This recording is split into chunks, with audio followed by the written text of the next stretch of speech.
Hey guys, Remington Kais here with a review. Uh, last Friday, last Friday, The Legend of Korra ended its four-season run, which is very good for a cartoon show on Nickelodeon, right? And I think it was ahead of its time for what it was trying to do. It was a kids show, but it was for mature audiences too.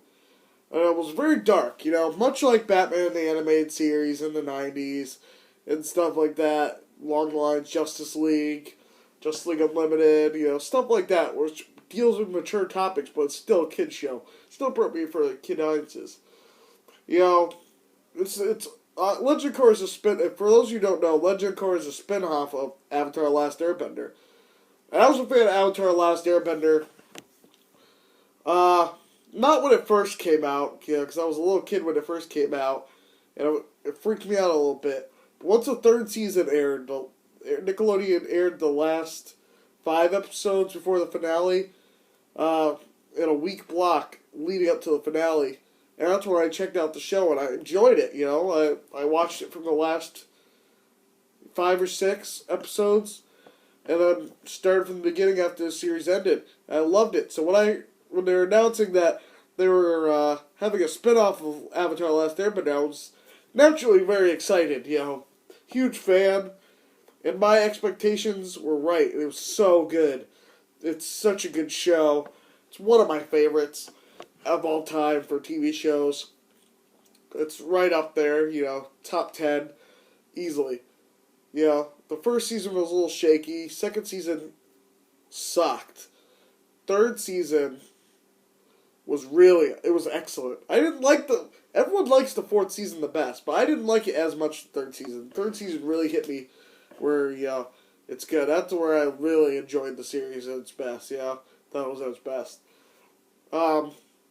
It's one of my favorites, and since it just ended, I'm going to go season by season and review it for you guys right here. Season 1, it's introducing the Avatar. The Avatar is, a being in this Avatar world that can bend all 4 elements. Each nation has their own element which they can bend. She's the only one, that can bend all 4 elements.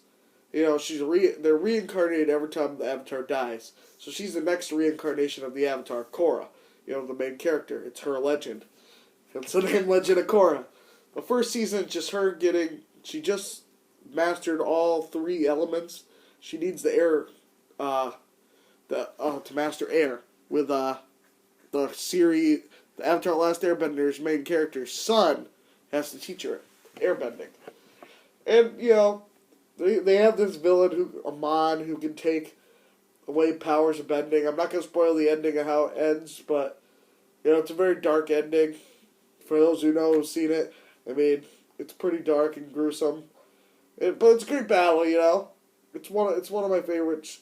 The series is supposed to end there. It's supposed to be a 12-episode miniseries. Then Nickelodeon started adding on seasons. Now we're getting to season 2.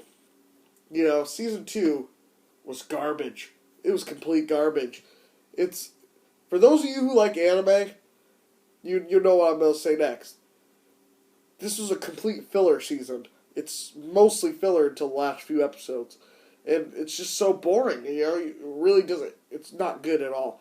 It doesn't keep you engaged. It doesn't keep you entertained. The characters never learn their lesson from the first season. It's just garbage.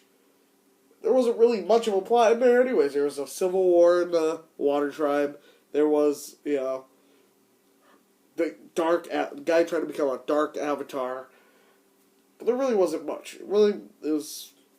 If you could just skip it, it doesn't have anything to do with the rest of the series. I would recommend just skipping it. Then we get into season 3. So this is when it starts getting good. That's when, because all the a bunch of people are getting airbending powers. At the end of the last season, which don't recap you in the beginning of the third season. You really don't need to watch the last season, but Korra brings the spirit world into the real world, so they intermingle. And some people who didn't have bending before are getting bending now. like Tenzin, which is Aang's son's brother. Aang's son, Tenzin, his brother didn't have any airbending powers at all. Then suddenly got airbending, in this season, which is really cool, because the airbending tribe was very, very small. Un poquito for people who speak Spanish. And, it was very small. So a bunch of people were getting bending. So you got the most powerful villain in the whole world. He's most powerful without bending. He didn't have any bending. This season he got bending. And he leads this rebellion, anarchy, against Avatar. He's like, I want a world without an Avatar. No leaders. We don't need leaders. We're, the Red Lotus. Like, whatever. And, he's powerful. Ooh. He makes for some of the best fight scenes the series I've ever seen. You got really good fight scenes between him, his girlfriend, I can't remember, couldn't pronounce. I know the guy's name, main villain's name is Zahir. But this guy, I don't he had a girlfriend, I don't know her name. He had a best friend, and two other people I don't know their name, but you really don't have to. It's a very good season. Some of the best action scenes I've ever seen in anime, and I love Dragon Ball Z and Naruto, and these action scenes in this series really top that. They're so beautifully animated, wonderfully drawn, great character animations. It's just very expressive, very colorful, very vibrant. You really get into these fight scenes, And I'm not gonna spoil the ending there. That's a really good ending.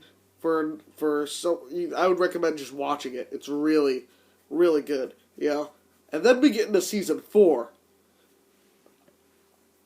It's a generally well liked season. I personally do not like it. Don't know why. I just really couldn't get into the villain Kovira. She's supposed to be like a female Hitler, I guess. Death against everyone else who is an Earth nation.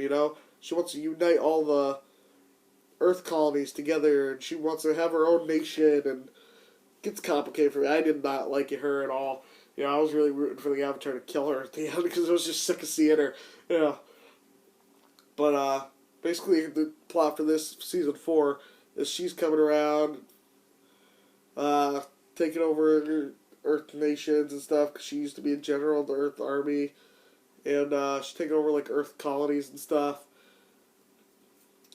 I really would rate it like a 2.5 out of 5, Didn't hit me at all, just didn't like it. Season 3, though, was my favorite season, and then season 1 would be right after.